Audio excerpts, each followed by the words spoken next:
Assalamualaikum warahmatullahi wabarakatuh. Saya Lemobita dari Sekolah Keperawatan 2. Kali ini saya ingin mempraktekkan disinfeksi dan sterilisasi alat yang telah digunakan saat membuat tindakan kepada pasien. Jadi alat pertama yaitu ada sarung tangan yang biasa kita gunakan untuk mencuci piring. Dan yang kedua ada lap kerja yang kita gunakan untuk mengelap piring sehabis kita cuci. Barang-barang yang bersih kita pisahkan dulu ke sebelah kanan. Lalu ada korentang untuk mengambil alat yang sudah kita sterilisasi. Setelah itu ada indikator tip untuk menulis nama alat, hari dan waktu disinfeksi. Lalu ada handscoon, masker, beserta apron. Sebelum kita mendisinfeksi dan mensterilisasi alat, hendaknya kita cuci tangan terlebih dahulu. Setelah mencuci tangan, hendaknya kita memakai masker terlebih dahulu. Setelah memakai masker, kita menggunakan apron agar baju kita tidak kena dengan cairan-cairan saat kita mendisinfeksi dan sterilisasi alat. Setelah selesai menggunakan apron dan masker, hendaknya kita memakai sarung tangan rumah tangga.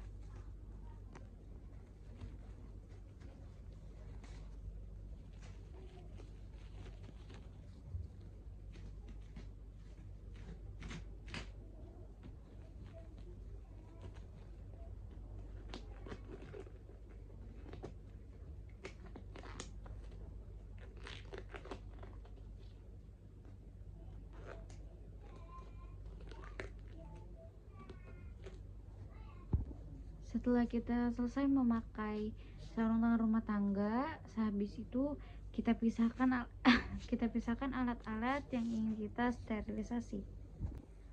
Yang pertama kita pisahkan alat-alat makan.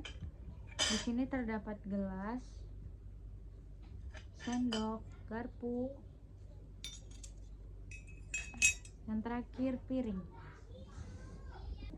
Selanjutnya kita pisahkan alat-alat stainless. Yang pertama ada bengkok, bak instrumen,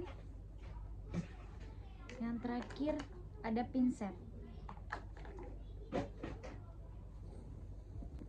Lalu ada tenun dan ada pispot dan urinal. Ini alat-alat untuk BAK dan BAB kita pisahkan jauh-jauh.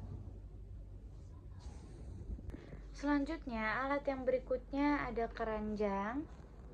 Yang pertama ada tempat sampah medis, tempat sampah non medis, klorin 0,5%, Lysol 1%, dan kita menyiapkan air di dalam baskom untuk merendam tempat makan yang infeksius.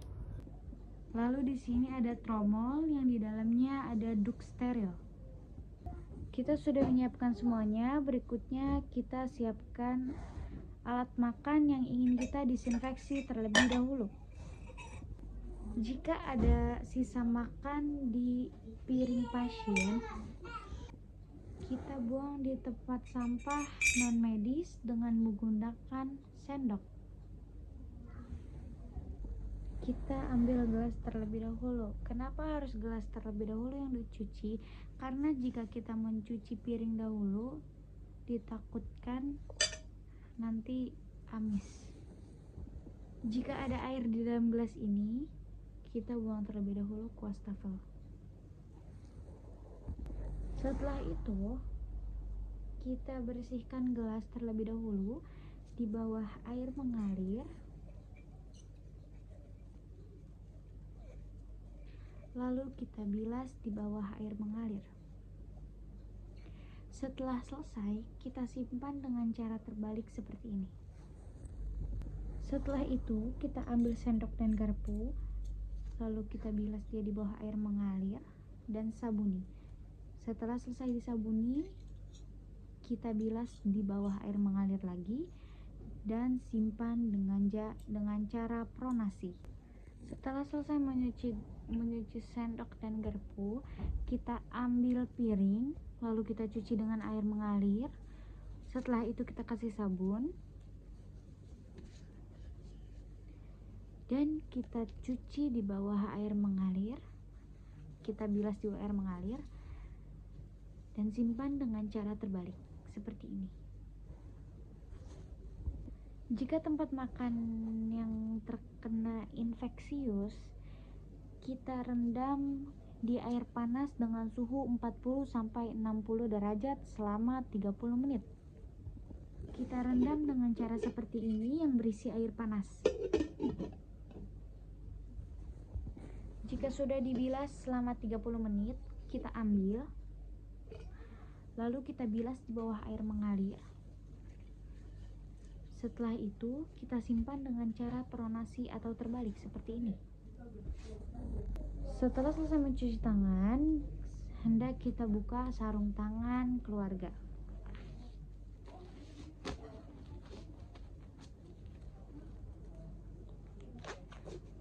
Setelah itu, kita taruh ke tong sampah medis.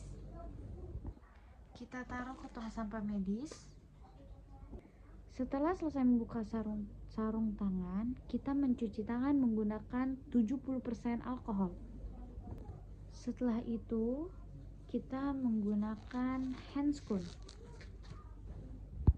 Setelah kita memakai handscoon, kita mengambil alat tenun. Lalu jika ada bekas darah atau cairan pasien di sini, kita kucuk-kucuk terlebih dahulu di bawah air mengalir. Setelah kita kucuk-kucuk di bawah air mengalir, kita gunakan sabun. Setelah itu, kita rendam alat tenun di cairan klorin selama 30 menit. Jika sudah 30 menit kita rendam di cairan klorin, kita ambil, lalu kita bilas lagi di bawah air mengalir. Setelah itu, kita kirim dia ke laundry.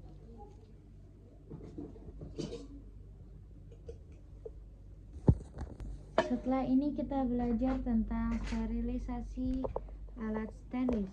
Yang pertama bengkok. Jika di dalam bengkok ada bekas kotoran pasien seperti kasa, kita buang terlebih dahulu ke tong sampah medis. Selanjutnya, jika ada darah, dahak, kita buang ke spoolhawk. Setelah itu, jika banyak darah-darah yang menempel, kita bilas di bawah air mengalir, lalu kita sikat. Kita sikat sampai darahnya benar-benar hilang. Lakukan kepada yang lainnya juga.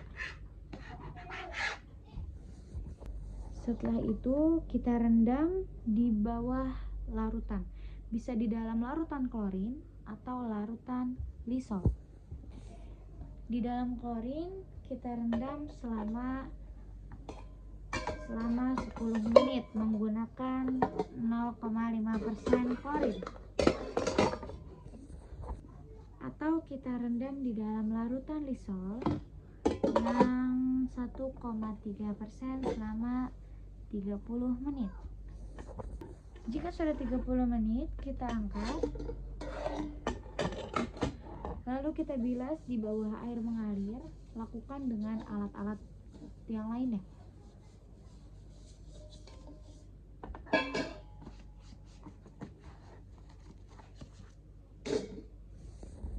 Lalu kita ambil lap kerja. Lap kerja fungsinya untuk mengeringkan alat-alat yang sudah kita bersihkan tadi.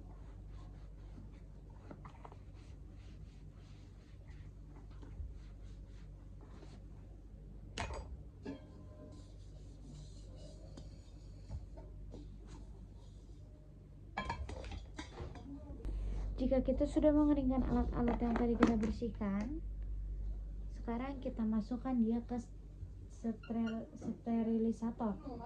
Sebelum kita masukkan, kita cek terlebih dahulu alatnya berfungsi atau tidak. Setelah sudah kita cek semuanya, kita cek di dalamnya ada isinya apa enggak. Kalau ada, kita ambil yang di dalam menggunakan korentang. Lalu jika tidak, kita bisa ambil alat yang sudah kita bersihkan lalu taruh di sterilisator.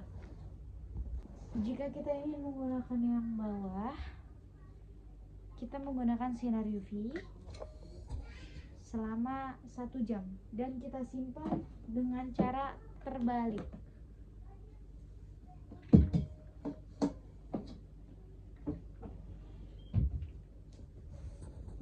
Ketika menyimpan, usahakan semua alat yang ingin kita sterilisasi disimpan dengan berjaga jarak agar stabil.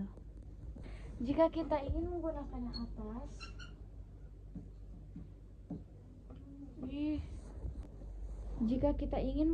yang atas, kita menggunakan sinar ozon dan suhunya 170 derajat dan dengan waktu 2 jam.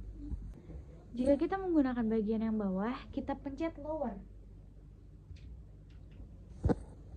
Jika di bagian atas, biasanya untuk tempat yang terbuat dari karet.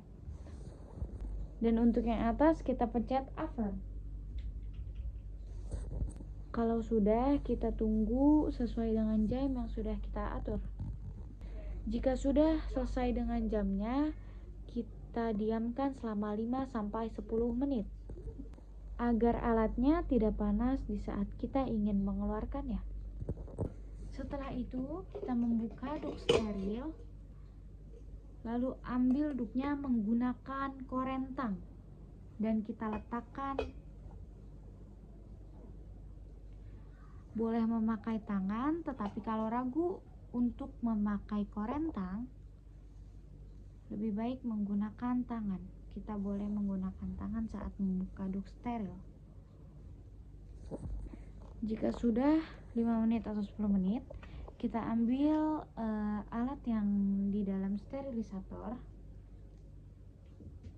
menggunakan korentang.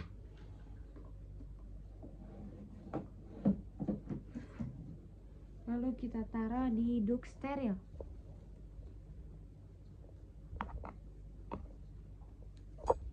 Setelah itu kita bungkus dengan baik dan tidak boleh terkena tangan karena ini sudah steril. Jika sudah tertutup seperti ini, kita namakan terlebih dahulu. Mengapa harus dinamakan? Karena biar jelas penggunaan kita kapan dan waktu sterilisasi terakhir kita kapan. Kita tulis waktu, tanggal, dan jam. Setelah sudah dinamakan, kita simpan di tempat penyimpanan alat. Alat yang sudah steril itu sterilnya waktunya dalam 7 hari atau seminggu. Berikutnya kita mensterilisasi alat BAK dan BAB.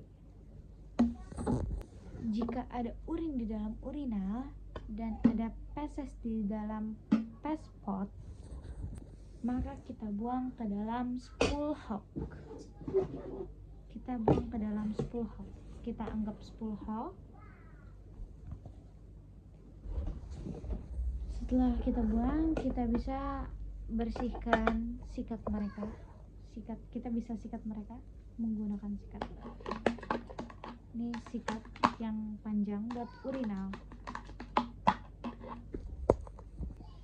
Pispot kita bersihkan, kita sikat, lalu dibuang dengan cara seperti ini. Selanjutnya kita rendam di larutan lisol dengan 2-3% selama 10 menit. Jika sudah 10 menit direndam di dalam larutan lisol, kita angkat. Kita bilas urinal dan pispot di bawah air mengalir.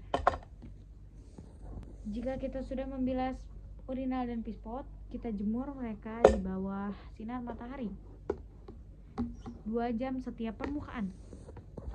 Ini permukaan 1, ini permukaan 2. Jadi setiap permukaan kita jemur 2 jam. Permukaan 1 2 jam, permukaan 2 2 jam. Jika sudah, hendaknya kita simpan seperti ini. Kenapa harus seperti ini? Karena kita menghindari pembentukan jamur di dalam urinal dan pispot. Setelah semua kita selesai sterilisasikan, kita buka handscoon.